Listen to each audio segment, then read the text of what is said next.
Assalamualaikum warahmatullahi wabarakatuh. Innal hamdalillah nahmaduhu wa nasta'inuhu wa nastaghfiruhu wa nastahdihi wa na'udzu billahi min shururi anfusina wa min sayyiati a'malina. May yahdihillahu fala mudilla lahu wa man yudlil fala hadiyalah. Wa asyhadu an la ilaha illallah wahdahu la syarika lah. وأشهد أن محمدا عبده ورسوله لا نبي بعده يا أيها الذين آمنوا اتقوا الله حق تقاته ولا تموتن إلا وأنتم مسلمون أما بعد. Kita bersyukur kepada Allah Subhanahu wa taala, banyak memuja dan memuji kemahabesaran Allah dan keagungan Allah Azza wa Jalla, karena dengan mensyukuri nikmat Allah Azza wa Jalla yang diberikan kepada kita, insyaallah Allah akan menambahkan nikmat-nikmat tersebut sebagaimana yang telah Dia firmankan di dalam kitab sucinya, yaitu dalam Al-Qur'an. La in syakartum la azidannakum wa la in kafartum inna azabi lasyadid. Salawat dan salam tak lupa kita sampaikan juga kepada Nabi kita yang kita cintai, Nabiullah Muhammad sallallahu alaihi wasallam, serta para keluarga dan sahabat-sahabat beliau yang setia mendampingi dan melanjutkan perjuangan beliau mengajarkan agama Islam kepada umat manusia. Jamaah sekalian dimuliakan oleh Allah Azza wa Jalla, kembali kita bermajlis dalam majelis fikih kita pada malam hari ini.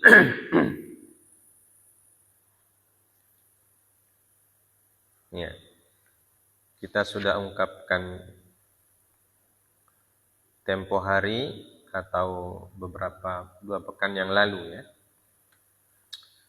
ada perkembangan di dalam dunia hukum, terutama hukum-hukum Islam,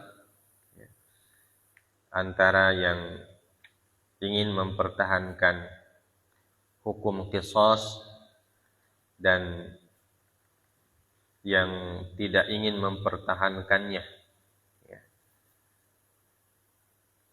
Kita sudah sebutkan dalil-dalil yang tidak ingin lagi mengaplikasikan hukuman mati. Ini pendapat ini kemudian masuk juga ke kalangan intelektual dan cendekiawan muslim, sebagian dengan alasan-alasan tersebut. Nah, kita akan melihat bagi para ulama kita tentunya yang ingin tetap mempertahankan adanya hukuman qisas, apa alasan-alasan mereka. Kita baca kitabnya. Waraddal qailuna bi baqa'i uqubatil i'dami ala hadhil hujaji faqalu anil hujjatil ulah wa hiya annal mujtama' lam yahabul fardal hayata hatta yusadira hayatahu bi annal mujtama'a aydan lam yahaban nasa al hurriyata wa ma'a dhalika fa innahu yahkumu bi musadaratiha fil uqubatil ukhra al muqayyadah bi'adami masyru'iyyati kulli uqubatin muqayyadatin lil hurriyah. Ala anna al-amra laysa wifqan ala tafkiri an khata'il jani, walakinnahu aydan lid-difa'i an haqqil mujtama'i fil baqa'. Bibatri kulli udwin yuhaddidu kiyanahu wa nazamahu. Al-amru alladhi yatahattamu ma'ahu al-qawlu bi anna uqubatal i'dami daruratun taqtadiha ismatun nafs wal muhafadhatu ala kiyanil mujtama'. Ya. Jadi para ulama kita yang memandang bahwa hukuman qisas atau al-i'dam, artinya hukuman mati itu masih layak dipertahankan. Ya. Mereka mengkanter atau membalas hujjah yang disampaikan oleh kelompok pertama, yaitu hujjah yang pertama. Ya. Jadi bagaimana cara atau bagaimana logika kelompok pertama itu membangun logika mereka supaya hukuman mati itu ditiadakan. Ya. Nah ini dibantah, ya, dibantah hujjah tersebut. Nah hujjah yang pertama yang mereka ungkapkan, yang kita sudah sebutkan 2 pekan lalu, bahwasanya ya suatu masyarakat, ya, mereka tidak pernah memberikan kehidupan kepada seseorang. Jadi manusia tidak pernah memberikan kehidupan kepada seseorang. Nah ini logikanya ya. Kita hati-hati dengan logika ini. Kita pahami pelan-pelan bahwa seseorang atau hakim atau pemerintah atau negara atau masyarakat tidak pernah memberikan kehidupan kepada seseorang. Karena dia tidak pernah memberikan kehidupan kepada seseorang, maka mereka juga tidak berhak mengambil kehidupan orang tersebut. Nah itu logikanya, paham ya? Kenapa? Karena hak hidup dan mati itu cuma Tuhan yang boleh ambil. Ya. Manusia tidak boleh mengambil hak orang untuk hidup, dan kematian seorang itu hanya ada di tangan Tuhan atau di tangan Allah Azza wa Jalla. Ya. Itu hujah mereka. Ya. Nah hujah ini dibantah oleh para ulama. Apa bantahannya? Bahwa manusia juga tidak pernah atau tidak bisa memberikan kemerdekaan kepada orang lain. Artinya kemerdekaan itu hak setiap orang. Maka tidak boleh kemerdekaan itu diambil. Tetapi pemerintah menghukum orang dengan penjara. Nah penjara itu pun artinya mengambil kemerdekaan orang lain. Ya, maka sama saja. Jadi kalau kita tidak boleh mengambil hak hidup orang lain, berarti kita juga tidak boleh mengambil kemerdekaan orang lain. Ya. Kalau dihukum dengan penjara kan artinya dia tidak merdeka karena dia ditahan di situ. Ya. Ditahan di situ, dia tidak boleh kemana-mana. Kehidupannya diawasi siang malam, 24 jam diawasi, makannya diawasi, minumnya diawasi, bergaul dengan siapa diawasi, terpenjara. Nah, orang terpenjara itu kan terbatas. Padahal manusia diciptakan oleh Allah itu merdeka semua. Semua orang diciptakan oleh Allah merdeka. Tidak boleh ada orang yang merampas kemerdekaan orang tersebut. Maka mereka mengatakan kalau kemerdekaan itu boleh dirampas, padahal itu adalah hak manusia dan tidak diberikan oleh manusia yang lain, maka begitu juga hukuman mati boleh diterapkan. Paham ya?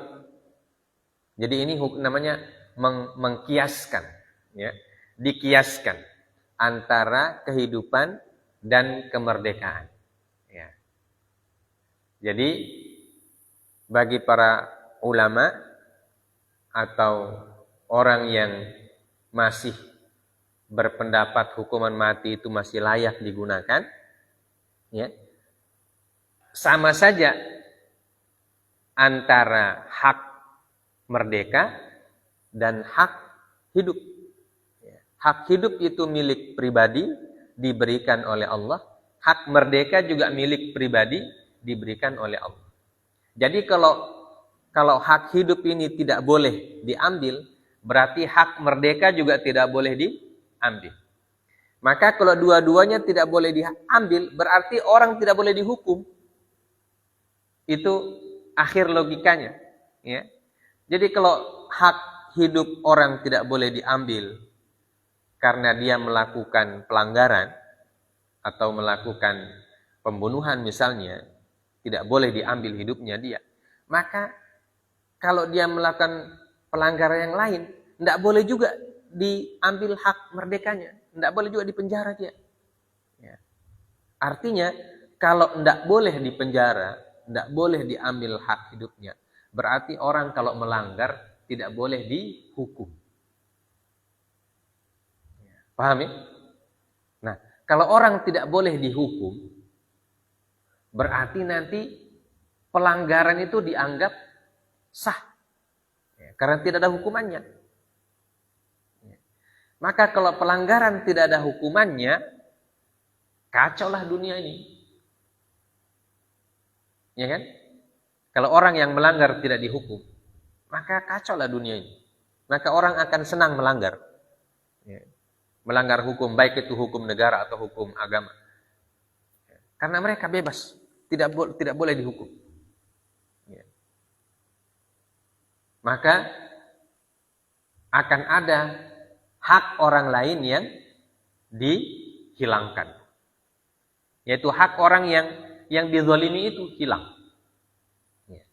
Jadi ini logikanya. Karena itulah mereka menjelaskan bahwa Allah Azza wa Jalla ketika menerapkan hukuman qisas yang dilihat oleh syariat bukan hanya hak orang yang melakukan pelanggaran itu, tapi juga hak orang yang dizalimi itu. Ya, maka disebutkan walakinnahu aidan lid-difa'i an haqqil mujtama' fil baqa. Ya. Jadi kalau orang yang melanggar ini dipelihara haknya, tidak boleh diambil hidupnya, maka orang yang dizalimi ini juga harus dipelihara haknya. Ya. Tidak boleh dia dizalimi, tidak boleh dia dianiaya. Makanya dalam Al-Quran ada ayat yang mengatakan la tadlimuna wa la tudlamun. Kalian tidak boleh dianiaya dan tidak boleh menganiaya. Ya. Jadi syariat melihat semua orang. Tidak hanya satu pihak saja. Orang yang zalim dilihat haknya, orang yang mazlum, orang yang terzalimi dilihat haknya. Maka kalau orang zalim ini mengambil hak orang yang mazlum, maka untuk memelihara hak yang mazlum ini, orang yang zalim ini harus dihukum. Dan hukumannya itu dalam syariat harus setimpal. Ya. Harus setimpal hukumannya supaya ada rasa keadilan. Ya. Maka kalau dia membunuh, nah dia juga diqisas. Supaya ada rasa keadilan. Ya. Karena di sini nyawa yang hilang. Ya. Orang yang terzalimi ini yang hilang nyawanya. Yang dikatakan oleh orang kelompok satu tadi bahwa nyawanya ini diberikan oleh Allah, tidak diberikan oleh manusia. Maka itulah ketika Allah memberikan nyawa seseorang dan orang lain mengambil nyawa itu atau menyebabkan nyawanya hilang, maka Allah bilang ini yang menyebabkan nyawanya hilang ini harus dihilangkan juga nyawanya. Ya, supaya seimbang. Paham ya? Supaya seimbang. Jangan ini dihilangkan nyawanya, ini dipelihara nyawanya. atau dihukum tetapi hukumannya rendah. Berarti ini akan terdolimi terus, sementara orang yang zalim ini dia terlindungi. Maka kalau begitu yang terjadi, yang dilindungi bukan yang mazlum, tetapi yang dilindungi justru yang zalim. Dan itu tidak adil. Ya. Bukan keadilan seperti itu. Keadilan itu adalah orang yang mazlum yang dilindungi. Orang yang zalim dihukum. Nah, itu baru adil. Bukan sebaliknya, orang yang mazlum tidak dilindungi dan orang yang zalim justru dilindungi. Maka ini akan timpang hukumnya. Ya. Dan juga kalau orang zalim dilindungi ya, atau tidak dihukum dengan setimpal, maka akan mengancam ya, haqqil mujtama' fil baqa. Ya. Maka akan mengancam hak masyarakat eksistensinya atau keberadaan masyarakat itu terancam. Ya. Karena orang zalim berkeliaran di mana-mana bebas. Dihukum, tetapi hukumannya tidak setimpal. Maka nanti kalau dia selesai hukumannya, dia akan melakukan lagi kezaliman yang sama. Kemungkinan besar terjadi. Dan itu fakta. Makanya ada yang disebut dengan residivis. Residivis itu artinya orang yang melakukan kesalahan yang sama. Berulang-ulang. Walaupun dia sudah dihukum, dia bikin lagi. Sudah dihukum, dia bikin lagi. Namanya residivis. Kenapa? Karena hukumannya tidak membuat dia takut. Tidak membuat dia jerah. Ya. Bibatri kulli udwin yuhaddidu qiyanahu wa nadhamahu. Ya. Maka cara memelihara keberadaan masyarakat atau eksistensi suatu masyarakat adalah dengan melindungi eksistensi masyarakat itu dari semua hal yang mengancam keberadaannya. Ya. Baik dari luar atau dari dalam. Ya. Dari luar tentu musuh. Nah, dari dalam adalah orang-orang yang jahat. Jadi orang-orang yang jahat di dalam masyarakat tertentu, nah itu ketika dia tidak diberikan hukuman yang setimpal dengan perbuatan zalimnya, maka dia akan menjadi duri di dalam daging, menjadi ancaman, ancaman bagi masyarakat. Makanya kalau ada residivis yang dibebaskan, dikembalikan ke masyarakatnya, masyarakatnya itu tidak tenang, ya kan? Apa saja bentuk kezalimannya, kalau dia residivis, ketika dikembalikan ke masyarakat, pasti tidak tenang masyarakat situ. Mereka takut hartanya terancam, takut jiwanya terancam, takut keluarganya terancam. Ya. Kenapa? Karena orang yang berbuat zalim ini dikasih kembali ulang ke situ dan hukumannya tidak membuat dia berhenti dari kezalimannya. Nah, makanya syariat Islam untuk mencegah itu, maka orang zalim diberikan hukuman setimpal dengan apa yang dia lakukan. Ya. Makanya kalau mencuri dipotong tangannya. Ya. Supaya dia tidak bikin lagi itu perbuatan. Ya. Kalau berzina dirajam dia. Supaya dia tidak bikin lagi. Nah, kalau orang yang menghabisi orang lain, maka dia juga akan dikisos. Supaya dia tidak buat dua kali. Ya. Cukup satu kali itu saja dia bikin. Nah, itu yang dibuat oleh syariat. Al-amru alladhi yatahattamu ma'ahu al-qawl bi anna uqubatal i'dam daruratun taqtadhiha ismatun nafsi wal muhafadhatu ala qiyanil mujtama'. Sehingga berdasarkan logika ini, maka kesimpulan yang diambil bahwasanya ya, hukuman qisas itu penting. Hukuman qisas itu penting karena untuk menjaga keamanan jiwa. Ismatun nafs. Menjaga keamanan jiwa. Mujtama, jiwa masyarakat yang tidak berbuat jahat. Ya. Masyarakat yang tidak melakukan kesalahan apa-apa itu yang lebih wajib dipelihara dia punya jiwa. Ya.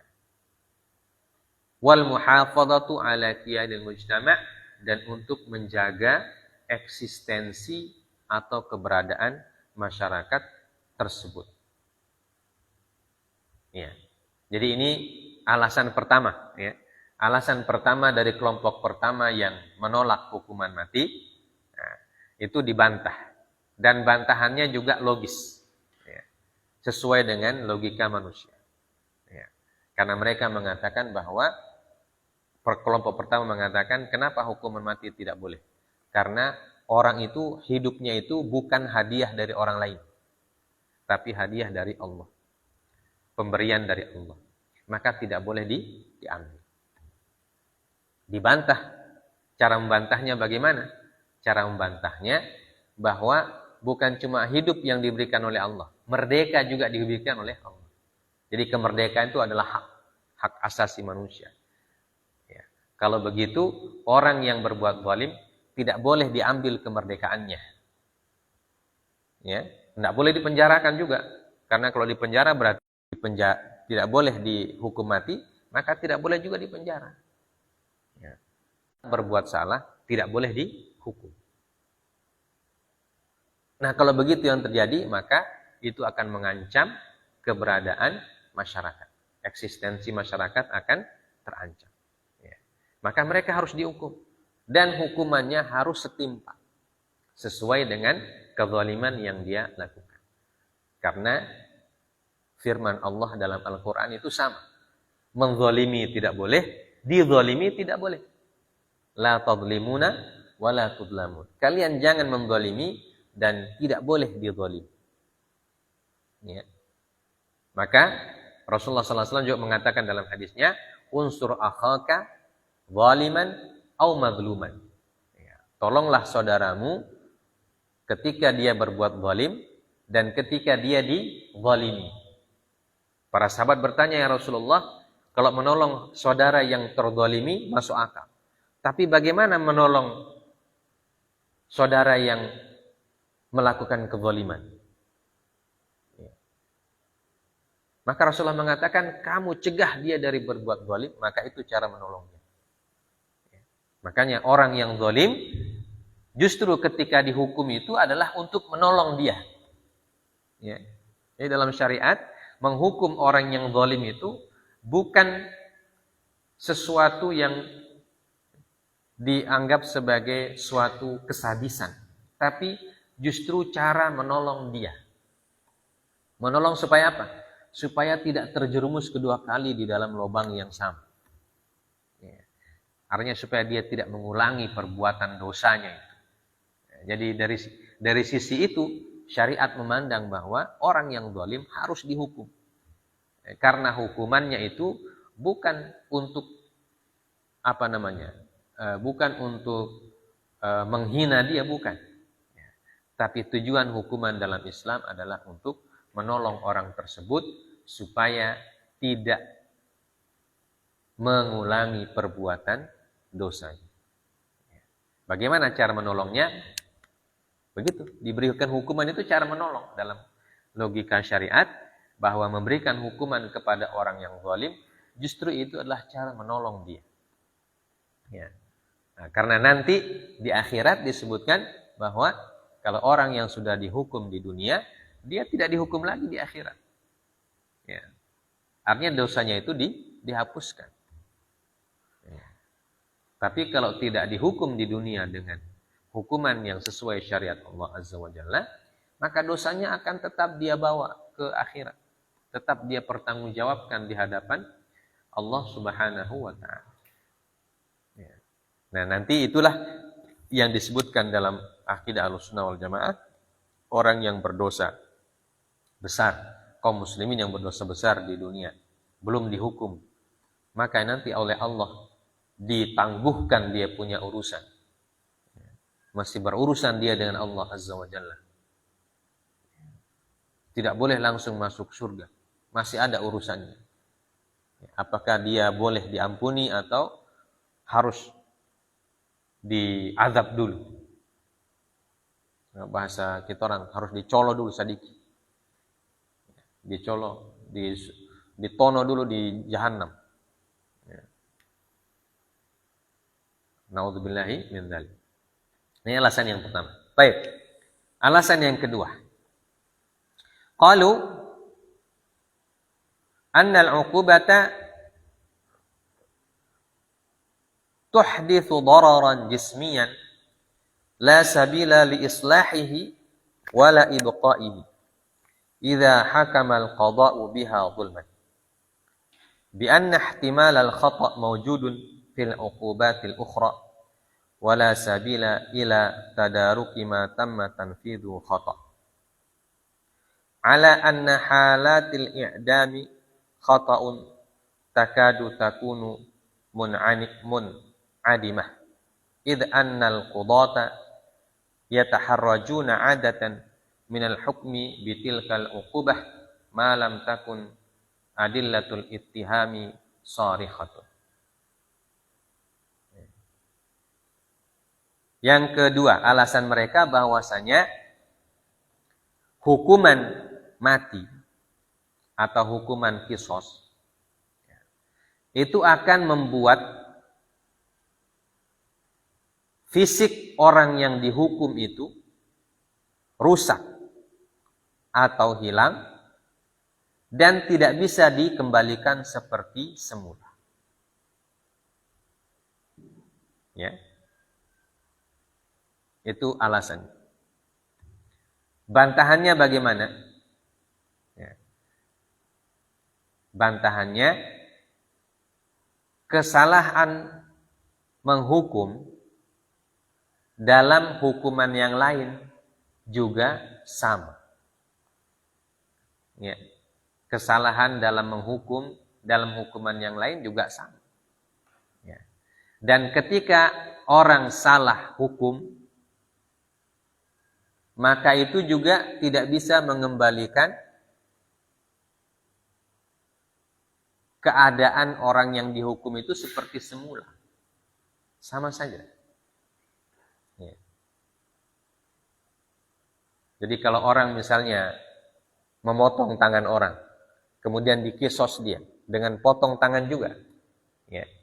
Maka alasannya orang pertama, nanti kalau tiba-tiba di hari kemudian atau di tahun selanjutnya orang itu ternyata salah hukum, bukan dia yang dihukum, bukan dia yang melakukan, tapi dia sudah dipotong tangannya, ya. Maka tangannya itu tidak bisa dikembalikan. Itu alasannya kan, yang kedua kemarin. Ya. Maka jawabannya, kemungkinan yang sama terjadi juga dalam hukuman yang bentuknya lain. Misalnya penjara. Nah, penjara itu juga banyak yang terjadi orang salah hukum. Ya. Ternyata yang dipenjarakan itu orang yang tidak bersalah. Dan orang yang pernah dipenjara itu juga dia punya hidup tidak bisa diganti. Artinya selama di penjara itu kan hidup kemerdekaannya hilang. Dan itu tidak bisa diganti juga. Dan juga kesan masyarakat kepada orang yang keluar dari penjara itu ya tetap jelek juga. Jadi orang yang pernah di penjara pasti ketika dikembalikan ke masyarakat, masyarakat pasti memandang aneh atau memandang tidak enak lah gitu. Ya. Mantan dia ini, mantan napi. Ya. Mantan napi dia ini. Tetap ada istilahnya, ada kesan yang tidak baik. Dan itu dalam hukuman apa saja tetap begitu. Kalau ada salah hukum. Jadi sama saja. Mau dia hukuman mati, hukuman qisas, hukuman penjara. Kalau sudah dihukum kemudian ternyata salah, pandangan masyarakat tidak bisa dirubah. Tetap orangnya dikategorikan orang yang jadi mantan narapidana.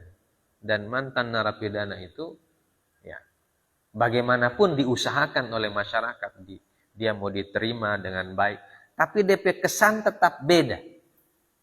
Ya. Karena kesan itu perasaan yang tidak bisa direkayasa. Pasti jadi bahan perbincangan. Apalagi orang tua. Jangan dekat-dekat saya. Mantan napi itu. Apalagi kalau ada anaknya nakal. Mau jadi begitu kan? Jadi tetap kesannya itu, kesan negatifnya tetap melekat. Nah itu semua hukuman katanya begitu.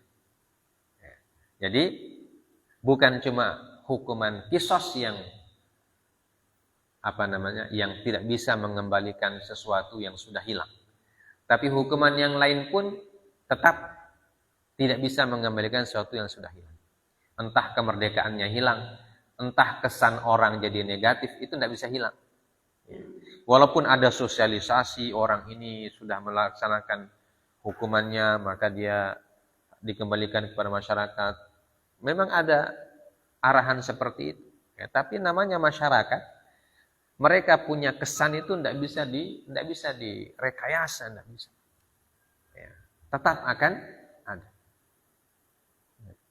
Nah justru kalau dia dihukum qisas misalnya, ya, begitu dia dihukum qisas, tidak ada DP orang, masyarakat bisa lupa, ya kan?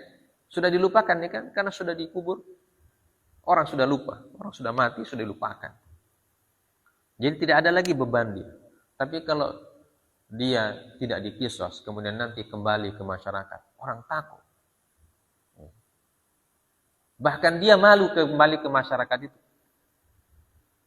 Jadi kalau ada orang yang pernah membunuh orang lain di kampungnya, kemudian dia punya hukuman selesai, pasti dia tidak mau kembali ke kampung itu. Malu dia. Ya kan? Pasti kalau dia pergi ke tempat lain yang di situ orang tidak kenal sama dia. Karena dia malu. Jadi terbebani dia dengan kesalahannya itu. Ya, tapi kalau dia diqisas, udah tidak ada rasa malu, sudah hilang. Kenapa? Karena sudah tidak ada orang. Ya. Nah ini. Makanya kemudian selanjutnya juga dalam masalah qisas, ya, al-qudah yataharrajuna 'adatan minal hukmi bitilkal uqbah. Dalam aplikasinya, hukuman qisas itu tidak sembarang dilaksanakan. Orang kalau mau menghukum orang dengan hukuman qisas, itu buktinya harus kuat. Seperti yang kita sudah jelaskan sebelumnya itu. Bagaimana proses orang itu boleh dihukum qisas. Proses pembuktiannya sangat-sangat rumit. Jadi hakim ketika menghukum orang dengan hukuman qisas itu pasti tidak main-main. Pasti dia mengadili itu dengan betul-betul adil, dan kalau hukuman syariat betul-betul dia punya bukti itu harus jelas. Tidak boleh hanya dengan pengakuan, tidak boleh hanya dengan apalagi syahadatuz zur, kesaksian palsu, tidak boleh. Ya. Nah begitu juga ketika sudah divonis, kita sudah sebutkan lalu, ketika orang sudah divonis hukumannya qisas, tidak bisa juga langsung dieksekusi. Tetapi ada lagi syaratnya supaya eksekusinya sah. Ya. Baik dari orang tersebut ataupun dari orang yang menjadi wali korban. Ya. Wali korban itu juga harus balik semua, harus menuntut semua. Ya. Jadi tidak mudah untuk diterapkan. Hukuman qisas itu tidak mudah untuk diterapkan, sehingga kecil kemungkinan kesalahan itu terjadi. Ya. Kecuali kalau hukuman matinya bukan berdasarkan syariat. Ya. Kalau qisas yang berdasarkan syariat, maka kemungkinan melesetnya itu sangat kecil. Ya. Karena apa? Karena pembuktiannya sangat rumit. Ya. Jadi tidak gampang. Ya. Karena ini menyangkut nyawa orang. Syariat juga tetap melihat, tetap mempertimbangkan nyawa orang itu. Seperti yang tadi disebutkan. Ya, karena nyawa orang itu memang hak Allah. Ya, yang mengambil. Maka Allah juga berhak mengambil hak orang, mengambil nyawa orang yang menyebabkan nyawa orang lain hilang. Ya. Tetapi Allah ketika mengambil nyawa orang yang zalim itu, dia memberikan syarat-syarat kepada hakim. Untuk menerapkan hukumannya itu, hakim harus mencari bukti yang betul-betul faktual. Ya. Tidak boleh main-main, tidak boleh sembarangan. Ya. Maka ini bantahan yang kedua, ya, tentang jasad atau tubuh atau fisik yang sudah hilang tidak bisa dikembalikan. Ya.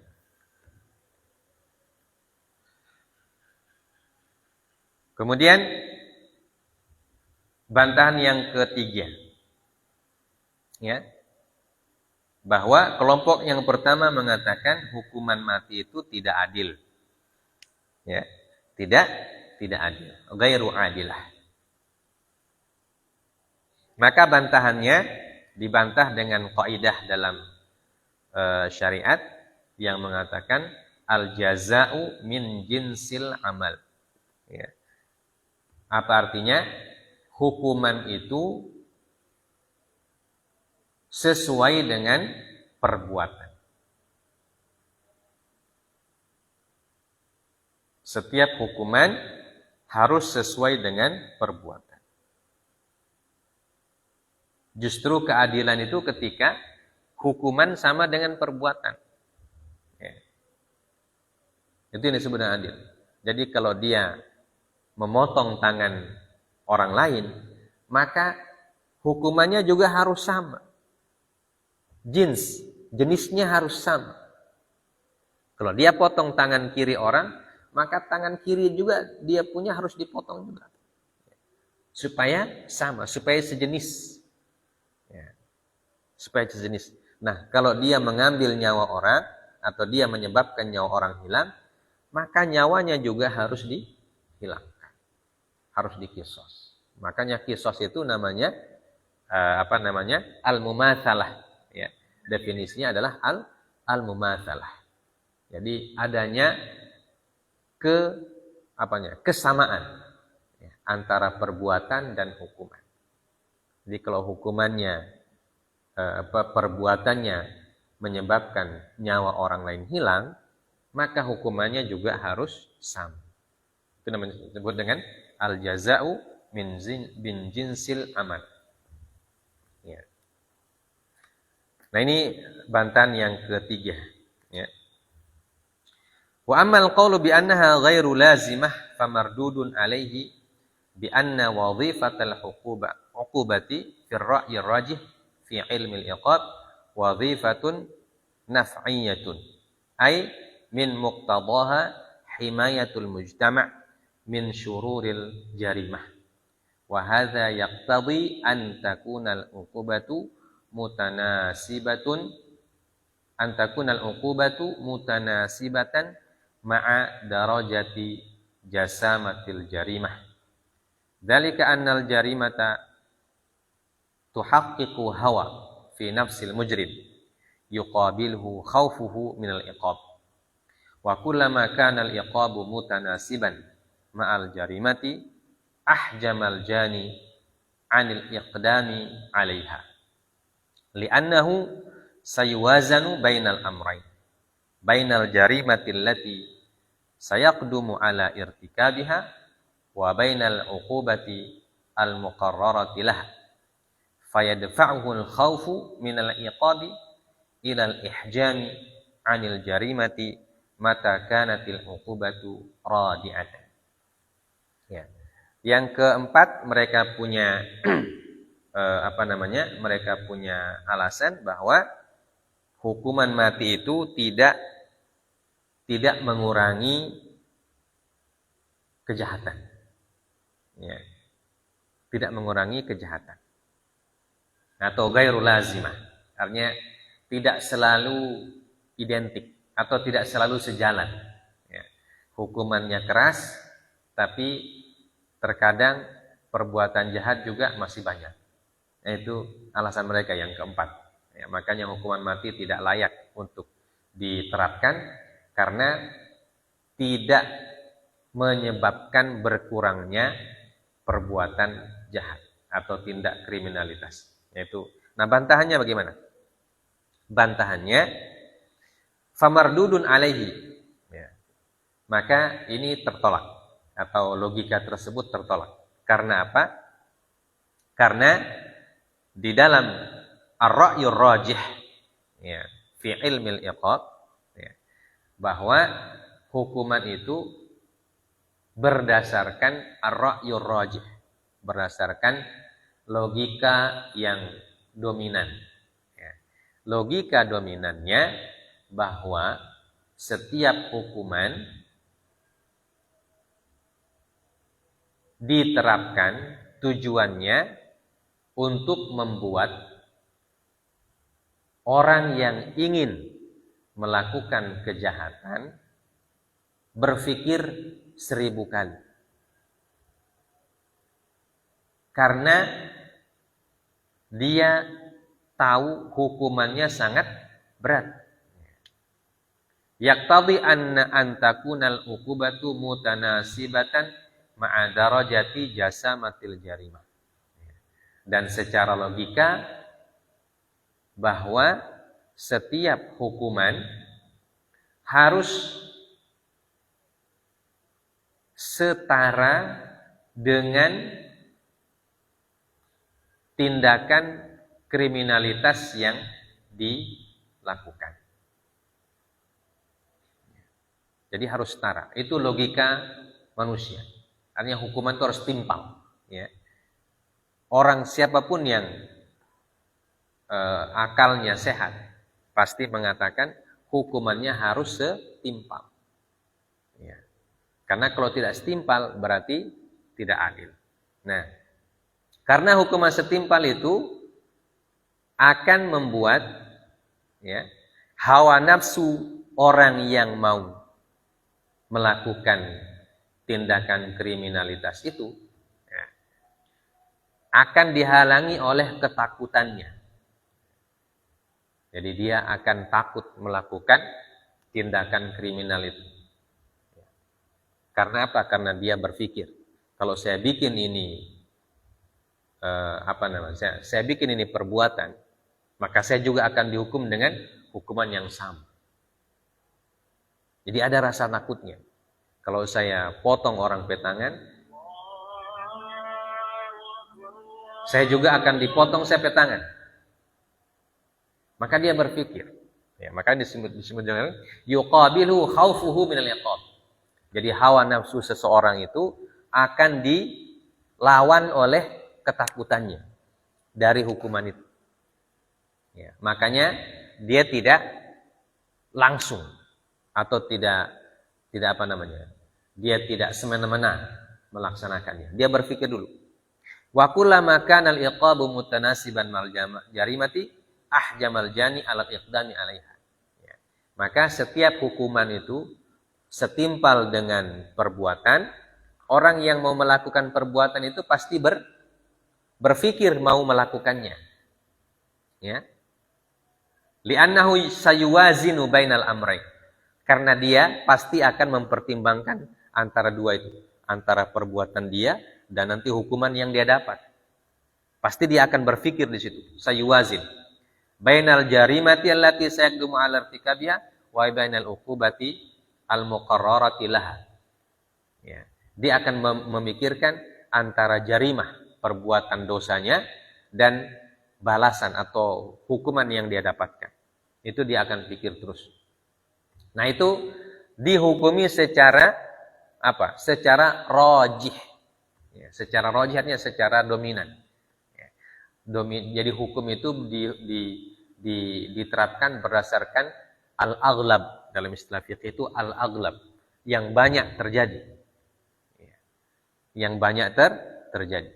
Dan sudah dibuktikan di dalam sejarah Islam pada saat Nabi sallallahu alaihi wasallam dan para khulafa ar-rasyidin menerapkan hukum Islam ini, ya, maka tindakan kriminalitas itu jumlahnya turun.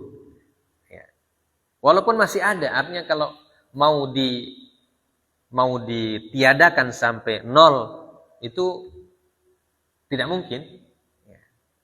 Jadi hukuman itu diberikan supaya menurunkan tindak kriminalitas. Ya. Kalau sampai nol, nah itu tidak mungkin ada kehidupan yang nol kriminalitas. Pasti ada. Tapi jumlahnya sedikit. Ya karena kezaliman itu tetap ada sampai hari kiamat. Ya. Tapi fungsi hukum dalam syariat adalah mengurangi tindakan kezaliman. Ya. Mengurangi tindakan kezaliman. Supaya orang itu hidup dengan tenang. Nah, pada masa Nabi kan, pada masa Umar kan begitu. Orang hidup tenang. Walaupun masih ada orang yang melakukan kezaliman, masih ada tetap. Ya. Tapi jumlahnya sangat sedikit. Ya. Jadi yang lebih banyak itu aman. Lebih banyaknya aman. Tapi kalau tidak diterapkan ini, nanti yang lebih banyak itu tidak aman. Nah, yang kalau lebih banyak tidak aman itulah yang membuat orang ketakutan. Ya, makanya syariat mengajarkan kepada kita bahwa usaha kita itu adalah membuat aman itu menjadi lebih banyak atau dominan daripada rasa tidak aman. Jadi rasa amannya dominan. Kalau orang rasa amannya dominan, itu berarti sudah bagus itu kehidupan masyarakat. Ya, tapi kalau rasa tidak amannya yang dominan, ya, maka masyarakat akan hidupnya tidak tenang. Wa fi dhilli hadzaini ra'yain aqarrat ghalibiyatul qawanin uqubatal i'dam. Wa minha qanunul uqubat al-Misri fi halatin muayyanah wastajabat ba'du duwal li ara'i man tharu 'alaiha fa'alghatha min qawaniniha. Ya. Karena itu kesimpulannya dari dua pandangan ini atau dua pandangan tentang hukuman mati masih boleh atau tidak, ghalibiyatul qawanin aqarrat uqubatal i'dam. Sebagian besar undang-undang di dunia, kata beliau pada saat beliau masih hidup ini tentunya. Nah, beliau mengatakan sebagian besar dunia atau sebagian besar negara tetap mencantumkan hukuman mati dalam undang-undang negara mereka masing-masing. Di antaranya adalah Qanunul Uqubat Al-Misri, ya, undang-undang tentang tindak pidana di Mesir. Karena beliau ini orang Mesir, ya, penulisnya orang Mesir. Dan jadi beliau mengatakan bahwa di Mesir juga tetap diberlakukan, ya, hukuman mati fi halatin muayyanah, ya, pada kondisi-kondisi tertentu. Ya. Nah, dalam syariat juga tidak semuanya. Dalam syariat atau fikih yang kita jelaskan, hukuman qisas juga, yaitu tadi pelaksanaannya juga tidak setiap perbuatan itu dihukum qisas. Ya. Tapi ada derajat-derajatnya. Jadi kita sudah baca derajatnya apakah langsung. Tidak. Ya. Jadi dalam kondisi tertentu, ya, ketika bukti-buktinya sangat kuat, ya, dan terjadi memang seperti itu, maka disitulah baru diterapkan. Kalau tidak kuat buktinya, maka tidak bisa diterapkan. Ya.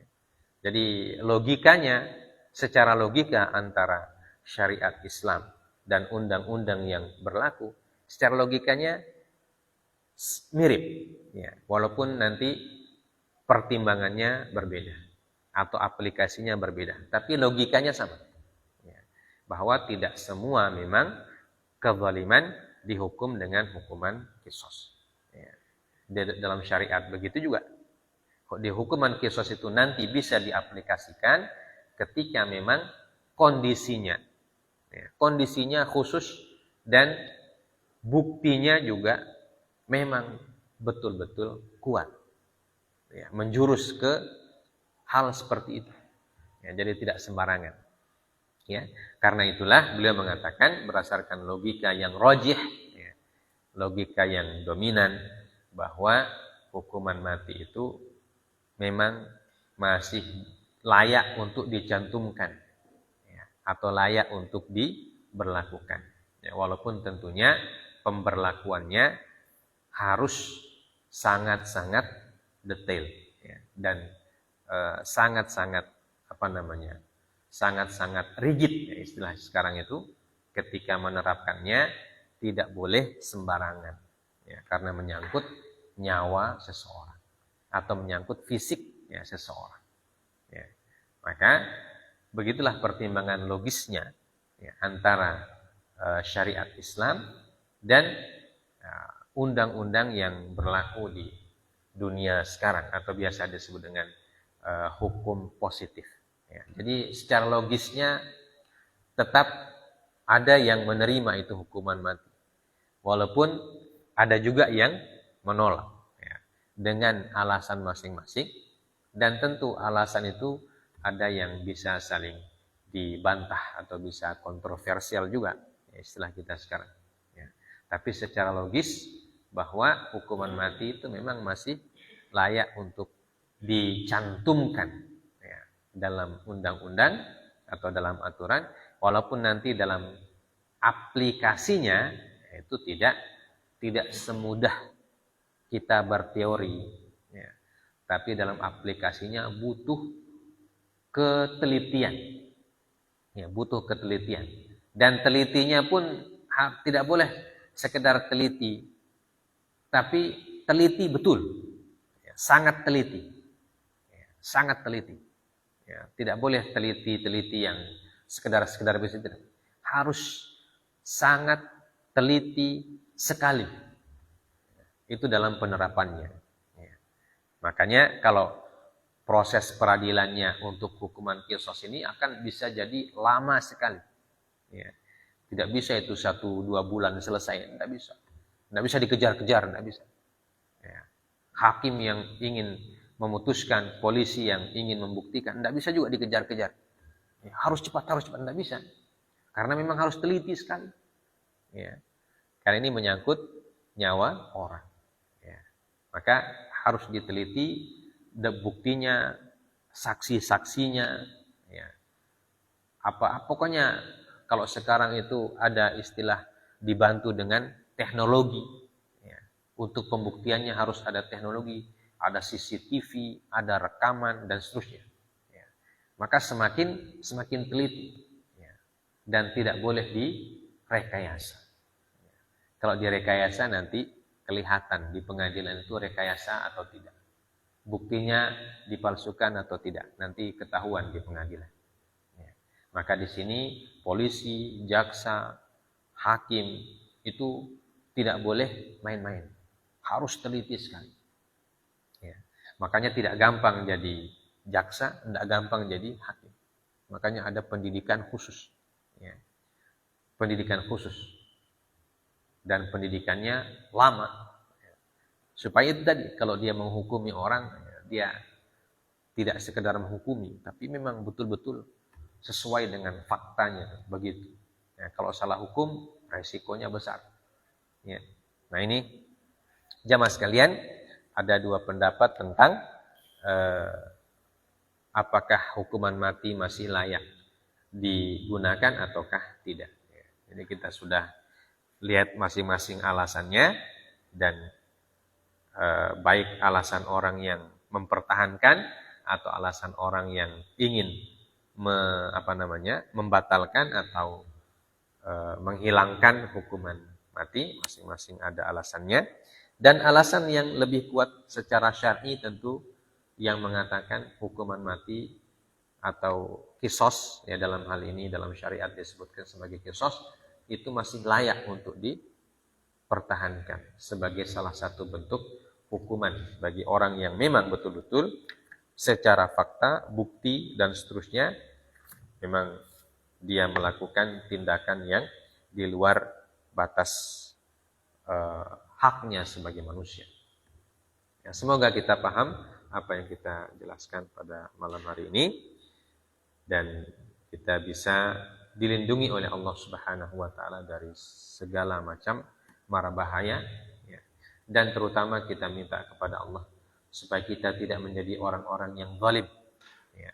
Tidak menjadi orang-orang yang zalim yang mengambil hak orang lain, ya, tanpa alasan yang dibenarkan oleh Allah Azza wa Jalla.